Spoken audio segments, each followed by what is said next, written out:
The World Cup is supposed to be the one place where everything becomes equal. One pitch, one dream, one chance for every nation. But for some players, the story ends before the tournament even begins. Not because they weren't good enough, not because they didn't qualify, but because they were never allowed to enter the country at all. And suddenly, football stops being just football. Because behind every World Cup, there are borders. And behind every border, there are rules. Visa rules, political rules, invisible rules that decide who gets to play and who gets erased before the world is even watching. Chapter 1. The Invisible Qualification Round.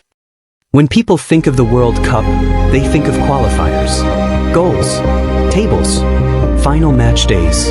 But there is another qualification stage nobody talks about. It happens after qualification is already complete. Players pack their bags. Fans buy tickets. Teams prepare for history. And then comes the final checkpoint, the embassy. For some, it's just paperwork. For others, it becomes the end of the journey. Chapter 2. When paperwork decides dreams. Every World Cup has stories of players who never make it to the pitch. Not because of injury, not because of selection, but because of entry restrictions, visa approvals, political relationships between nations, security classifications, and suddenly a national team that already qualified on the field is incomplete before kickoff. Some players are denied entry, some fans are blocked entirely, and the team arrives in spirit, but not in full reality. Chapter 3. The Human Cost. For fans, this is inconvenience. For players, it is something else. This is the moment years of training collapse into silence. A passport replaces a football. A stamp replaces talent. A decision made in an office replaces everything built on the pitch. And in some cases, families are separated from the tournament entirely. A father who can't travel. A child who watches alone. A dream experienced from a distance instead of inside the stadium. And this raises a question football rarely answers.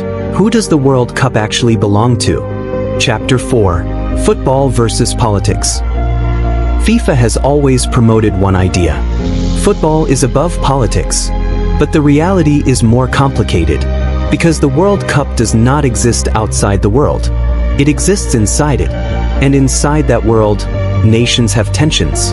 Borders have restrictions. Governments have priorities that don't disappear for sport. So even if the pitch is neutral, the journey to it is not. And that contradiction sits at the heart of the tournament. Chapter 5. When dreams collide with systems. Smaller or politically complex nations, the World Cup is already the hardest stage to reach. But even after qualification, there is no guarantee of participation. Some teams face uncertainty until the final weeks. Some players are forced to wait for approvals that may never come. And in that waiting, the emotional weight becomes unbearable. Because at this level, you are not just representing a team. You are representing an entire nation's hope. But the most difficult part is not what happens to players. It is what happens to fans. Chapter 6. The Fans Who Never Arrive. For fans, the World Cup is not just entertainment. It is identity. It is pride. It is belonging. But for some supporters, the journey stops at the border. Visa rejection, travel restrictions, financial barriers, or political limitations. And while millions celebrate inside stadiums, others watch from screens thousands of kilometers away, knowing they should have been there. This creates a silent separation, not between teams, but between people and the game they love. Chapter 7. The Uncomfortable Truth. Football presents itself as global unity, a shared language, a universal stage. But the World Cup reveals something more complex. Unity exists, but not equally. Access exists, but not for everyone.